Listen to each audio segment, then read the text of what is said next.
ammunition that Lee Harvey Oswald was said to have used. We position the second of our artificial heads. Yardley takes aim.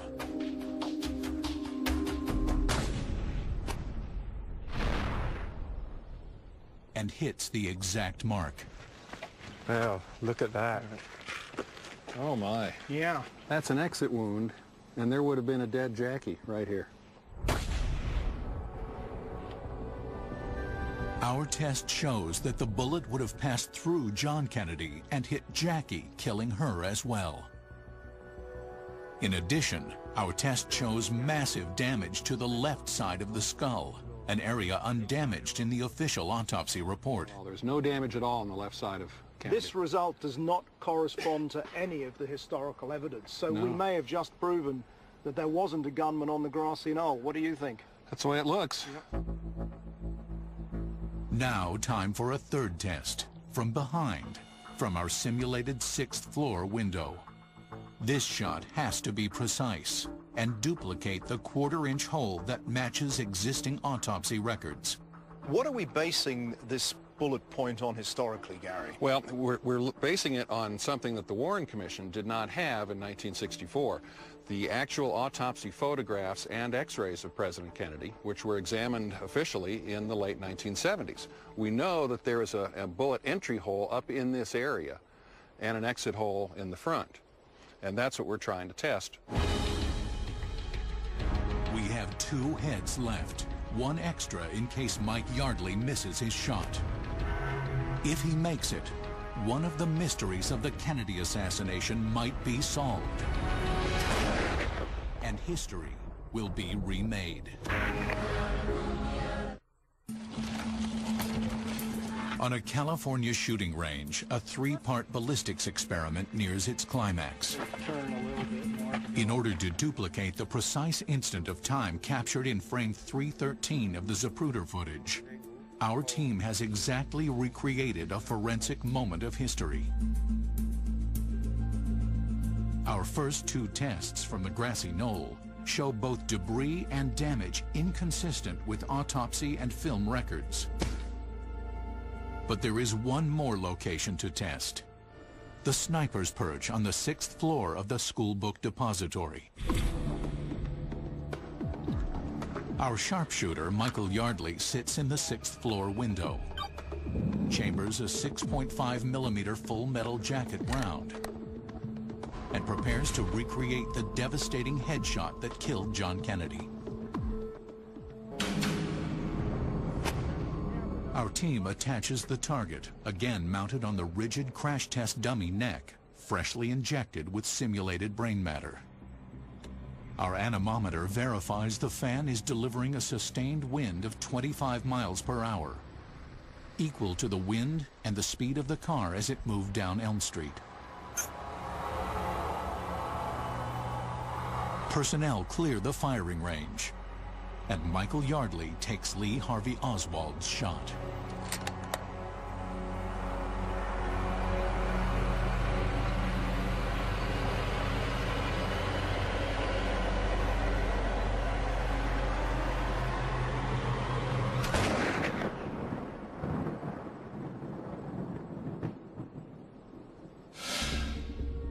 Yardley makes the shot, hitting the exact dime-sized mark. This matches what the Connollys said, what Nellie Connolly said, and that there was matter that fell all over them. And she was sitting there, and her husband sitting here, and there's the matter. You can see it. We've got it just in front of the dash on the where the windshield is, and amazingly, we even have brain matter that appears to have come on the front of the windshield. So it must have come over the top, and because of the wind, was blown back. It's just astonishing. The high-speed camera documents the dispersal of matter in all directions. A large chunk moves backward and lands on the trunk, just like the large piece that Jackie may have been trying to retrieve. This wide spray of matter remained suspended in the air long enough for Patrolman Bobby Hargis to ride through. I rode right through it. I said, what the dickens? I had Stuff all over my uniform and on my motorcycle and everything. But we need to leave even less room for doubt. After the Kennedy limousine pulled into Parkland Hospital, someone cleaned parts of the crime scene. Some believe that if the limo had not been cleaned, the source of the gunshots could have been determined. But some chilling evidence was documented. The day of the assassination, the Secret Service took the limo back to Washington, examined it, and at 1 a.m. took these two color photographs. They show the blood on the back seat. However, blood spatter is hard to see.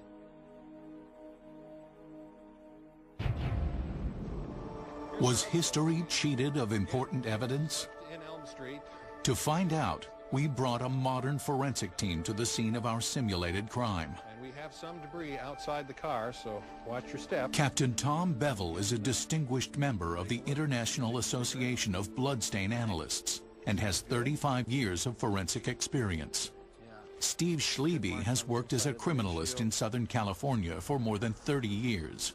A number of drops coming down here. Using tracing rods, they quickly identified the bullet trajectory. In essence, we could follow the trajectory and look where the laser is hitting the head, and then if we had a dowel going through, we could put another laser on the back, and it would be going back in this direction, and it's going in an upward incline.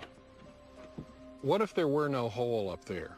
Could you still come up with this same information? The spatter pattern easily confirms the direction of the shot. Based upon the debris, what you would be expecting to find is more debris forward in the force of the bullet. And that's pretty much what we're seeing all the way to the front as the cone enlarges. The dispersed matter in this limo is very similar to the historical description of the grisly crime scene at Parkland. Had investigators examined the limousine before the evidence was disturbed, the Warren Commission might have had a clearer understanding of the assassination. I haven't seen anything that counters the official story that Kennedy was shot from behind, from above. If anything, we found that if there was a shot from the grassy knoll, that shooter missed. Our results suggest that the fatal shot did not come from the grassy knoll, but rather from the 6th floor of the school book depository. But to be conclusive, we have to take two last steps. First, compare our footage to the Zapruder film, frame 313. And second, show our evidence to two men who know exactly what to look for.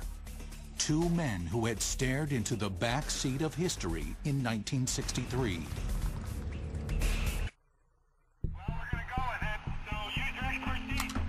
Our tests have zeroed in on where the fatal shot that killed President Kennedy came from. We've also proved that if evidence had been studied at Parkland Hospital, the location of the president's killer might have been confirmed.